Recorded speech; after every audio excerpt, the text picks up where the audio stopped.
Hey everyone, this is a tutorial showing how we add Dynamic Mockups to prepare Photoshop file to upload it to the Dynamic Mockups platform. The first thing we want to do is create a selection of this t-shirt. The easiest way is to use the object selection tool. Of course, we can use any tool we prefer, such as lasso tool, quick selection tool, or pen tool. It doesn't matter as long as it gets the job done.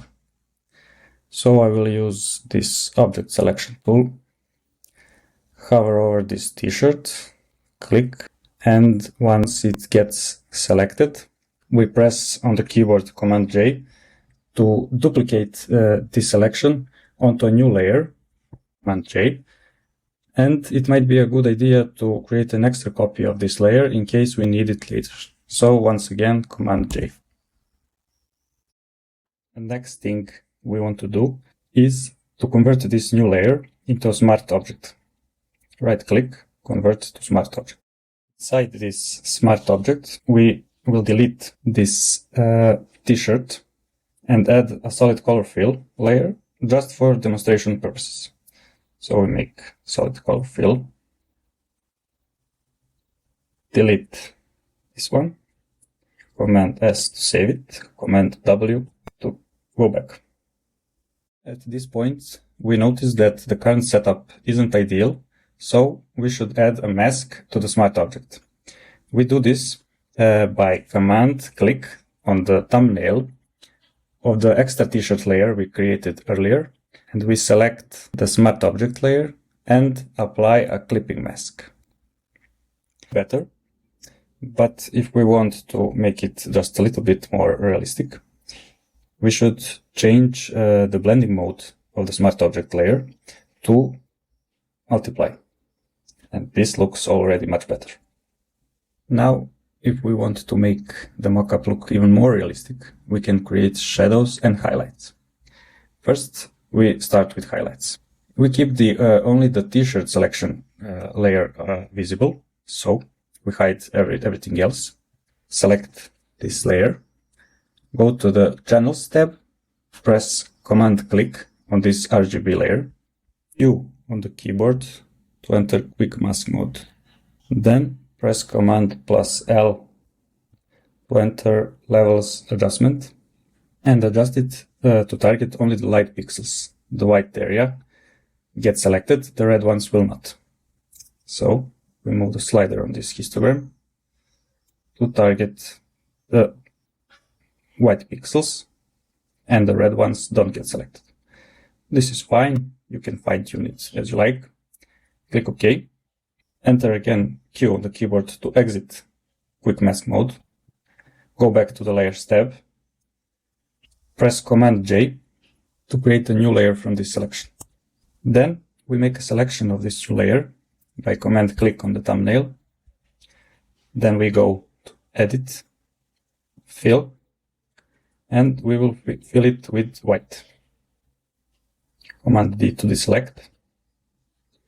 Then we will change the blending mode to screen. And we can also lower the opacity. You can press the number 1 on the keyboard and it gets to 10% opacity.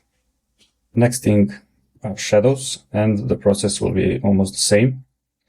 Select this t-shirt selection layer, go to the Channels tab, again command click on the RGB layer, press Q on the keyboard to enter Quick Mask mode, but this time we want to invert the selection, and we press Command I on the keyboard. Selection is inverted because we want to target only the dark pixels this time, so we press Command L to enter the levels adjustment again.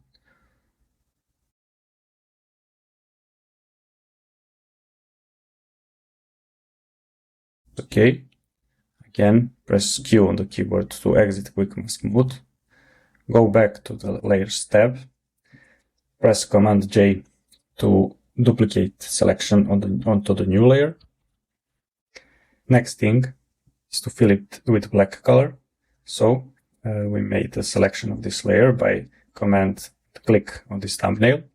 We go to the Fill and we choose black this time. Okay. Command D to deselect. Again, we can press number 1 on the keyboard to lower the opacity to 10%. And we change blending mode. This time will be linear burn. So here now we have highlights layer and our shadows.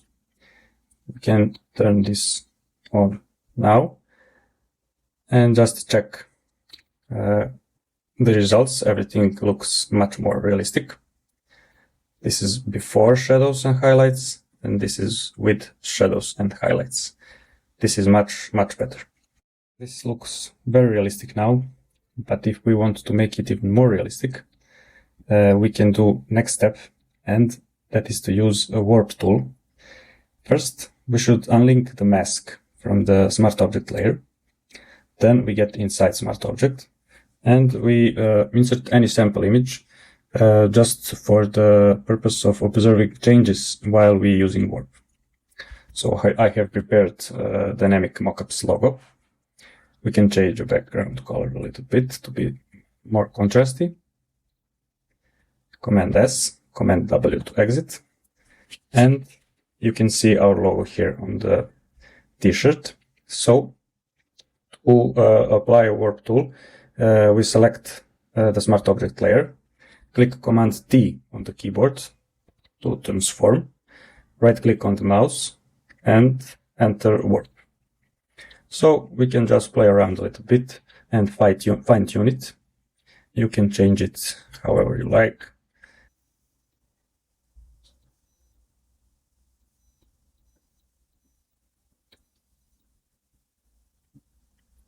And when you are happy with the result, you can check here, and you have your warp done. So once we are done, we can relink the mask to the smart object, and this looks great. So the final steps of this tutorial would be layer naming and the cleanup.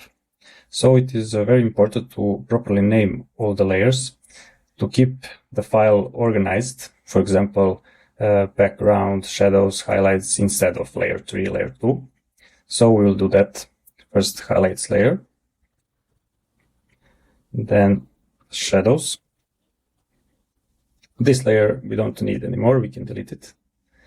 This is our main smart object layer. We can name it artwork or whatever you think is best. And that's it. Next step is to make sure that this smart object is empty inside. We want to remove any unnecessary layers to keep the Photoshop file lightweight and to avoid the possible issues during the upload. So we make a new empty layer and delete everything else. Command S and Command W. And that's about it. We now save this PSD file wherever we want, save, and we can now upload it to the Dynamic Mockups platform. We are now on the Dynamic Mockups platform. Then we choose this upload new PSD mockup, browse files from your computer,